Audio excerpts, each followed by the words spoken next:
ଫଳର ନାମ ଜାଣିବା।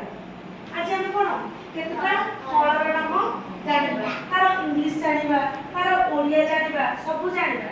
ଝିଅ ସବୁ ଆମେ ସବୁ ଜାଣିବା। ହଉ ମୁଁ କେତେଟା ପଚାରିବି ଫଳର ନାମ। ଆମେ ସେଉକୁ ଇଂଲିଶରେ କ'ଣ କହିବା? ଆପଲ୍। ଆପଲ୍। ସେଉକୁ ଇଂଲିଶରେ କ'ଣ? ପିଲାମାନେ ସେଉର ରଙ୍ଗ କ'ଣ? ନାଲି। କଞ୍ଚା ଥିଲେ କ'ଣ ରଙ୍ଗ? ଗ୍ରୀନ୍ ମାନେ ନେଳି, ଆଉ ପାଚିଗଲେ ରେଡ୍ କିମ୍ବା ନାଲି ସେଉର। ତାହେଲେ ଆମେ କମଳାକୁ ଇଂଲିଶରେ କ'ଣ କହିବା? କମଳାକୁ ହଁ ଅରେଞ୍ଜ। କମଳା କମଳା ଆମର କଞ୍ଚାରେ ଥିଲେ କ'ଣ? ଗ୍ରୀନ୍ ସବୁଜ। କମଳା ପାଚିଗଲେ ଆମର କ'ଣ? ଅରେଞ୍ଜ। କମଳା ଅରେଞ୍ଜ ମାନେ କ'ଣ? କମଳା। କମଳା ଫଳ ନାଁକୁ କଲର ବିନା କମଳା କଲର। ଆପଲ ଖାଇଛ? କମଳା କମଳା କେତେବେଳେ ଖାଇଛ? ଆମ କମଳା ଟେଷ୍ଟ କେମିତି ଲାଗେ? ଟିକେ ଖଟା ଟିକେ ମିଠା ଲାଗେ। ଟିକେ ମିଠା ଲାଗେ, ଖଟା ଲାଗେ, ସେଟା ମିଠା ଲାଗେ। ହଁ ପିଲା ଆମେ କଦଳୀ ଇଂଲିଶରେ କ'ଣ କହୁଛେ? ବାନାନା। କଦଳୀ ଖାଇଛ କେତେ ପିଲା? କଦଳୀ ଖାଇଲା ବେଳେ କ'ଣ ମିଠା ଲାଗେ? କଦଳୀ ଇଂଲିଶରେ କ'ଣ କହୁଛେ? ପିଲାମାନେ ଆମ୍ବ କି ଖାଇଛ? କଞ୍ଚା ଆମ୍ବ ଆମେ କେମିତି ଲାଗେ? କଞ୍ଚା ଆମ୍ବର କଲର କ'ଣ? ଗ୍ରୀନ୍ ମାନେ ନେଳି। କଞ୍ଚା ଆମ୍ବ ଆମର ପାଚିଗଲେ କେମିତି ଲାଗେ? ତାର ରଙ୍ଗ କ'ଣ ପାଚିଲେ? ୟେଲୋ ମାନେ ହଳଦିଆ। ଆମ୍ବ ତାହେଲେ ପାଚିଗଲେ କଞ୍ଚାରେ ଖାଇଛ ପାଚିଲା? ଆମେ କହିଲେ ସବୁ ଖାଇଥିଲି ଆଉ। ଭେରି ଗୁଡ୍ ପିଲାମାନେ। ପିଲାମାନେ ଆମେ ତରଭୁଜ ଖାଇଛେ କି ନାହିଁ? ପିଲା ତରଭୁଜ ଆମର କୋଉ ମାସରେ ମିଳେ? ଗ୍ରୀଷ୍ମ ଋତୁରେ ତରଭୁଜ ମିଳେ। ଖାଇଛ? ମାମା କାଟିକି ଦିଅନ୍ତି ତରଭୁଜ କି ନାହିଁ? ତରଭୁଜ କାଟି ଆମକୁ ତରଭୁଜ ଗୁଡା ମିଠା ଲାଗେ। Ice cream wow. ଖାଇଛ? ଓକେ। ତାହେଲେ ତରଭୁଜକୁ ଆମେ ଇଂଲିଶରେ କ'ଣ କହିବା?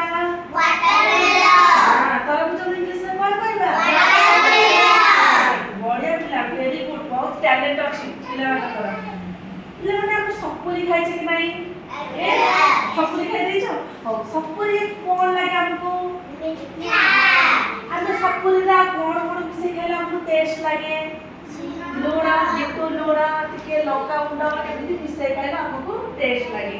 ଆଉ ସପୁରୀ ଇଂଲିଶରେ ଆମେ କ'ଣ କହିବା? ପିଲାମାନେ ଆଉ ଗୋଟେ ଜିନିଷ, ଏଇଟା ବାଡ଼ିରେ ବି ଆମର ଫଳେ। କ'ଣ? ଅମୃତଭଣ୍ଡା। ଅମୃତଭଣ୍ଡା କାହା ବାଡ଼ିରେ ଫଳିଛି ମତେ ଟିକେ କହିଲେ? ଆମ ବାଡ଼ିରେ।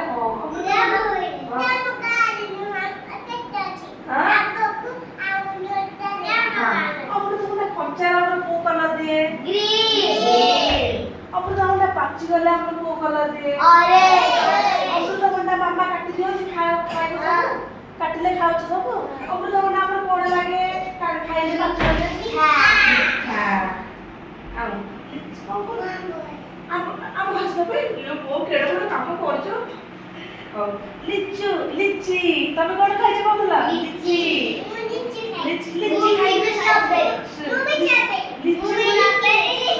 ଲିଚିକୁ ଇଂରାଜୀରେ ଆମର କ'ଣ କହୁଛି? ଷ୍ଟ୍ରବେରୀ। ଲିଚି ପିଲା ଲିଚି ଖାଇଲେ କ'ଣ ଟିକେ ଟେଷ୍ଟ କେମିତି ଲାଗେ? ମିଠା। ଆଉ ଗୋଟେ ଲିଚି କ'ଣ ଖଟା ଟିକେ ଖଟା ଲାଗିବ। ପିଲାମାନେ ଆମେ ଯୋଉ ଫଳ ଗୁଡ଼ା କହିଲେ ସବୁଠୁ ତମର ସବୁଠୁ ପ୍ରିୟ ଫଳ କ'ଣ କହିଲ? ପଚାରିବି ଜଣ କରି ପଚାରିବି। ତମର ପ୍ରିୟ ଫଳ ଷ୍ଟ୍ରବେରୀ। ତମର ପ୍ରିୟ ଫଳ କ'ଣ? ଆମ୍ବକୁ ଇଂଲିଶରେ କ'ଣ କହୁଛେ? ମ୍ୟାଙ୍ଗୋ। ବଢ଼ିଆ ପିଲା। ତମର ପ୍ରିୟ ଫଳ ଲୁସି। ତମର ପ୍ରିୟ ଫଳ କ'ଣ? ତମର ତରଭୁଜ। କ'ଣ ବଡ଼ କହ? ତରଭୁଜ କ'ଣ କହନ୍ତି ଇଂଲିଶରେ? ୱାଟରମେଲନ୍। କ'ଣ?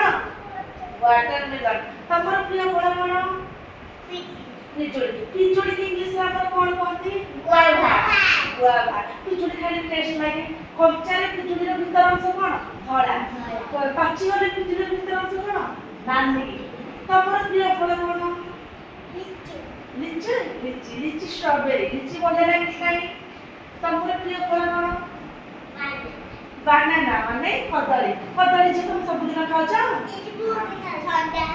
ଥଣ୍ଡା ପିଲାମାନେ କଦଳୀ ଖାଇଲେ ଆମର ସବୁଦିନ କ'ଣ ଗ୍ରୋଥ ଶକ୍ତି ବଢ଼ାଇବ ପିଲାମାନେ କ'ଣ କଦଳୀ ଖାଇଲେ ବେଶୀ କ'ଣ ଗ୍ରୋଥ ଶକ୍ତି ବଢ଼ାଇବ ତମର ପ୍ରିୟ ଫଳ କ'ଣ ଆମ୍ବ ଆମ୍ବର ଇଂଲିଶ କ'ଣ ମ୍ୟାଙ୍ଗୋ ପାଟି କ'ଣ ଲାଗେ ମିଠା ତମର ପ୍ରିୟ ଫଳ କ'ଣ କମଳା ତମର ପ୍ରିୟ ଫଳ କ'ଣ ବଡ଼ ପାଟିରେ କହ କମଳା କ'ଣ କମଳା ବଡ଼ ପାଟିରେ କଣ କମଳା ଇଂଲିଶରେ କ'ଣ କହନ୍ତି ଅରେଞ୍ଜ କ'ଣ ଅରେଞ୍ଜ ତମର ପ୍ରିୟ ଫଳ କ'ଣ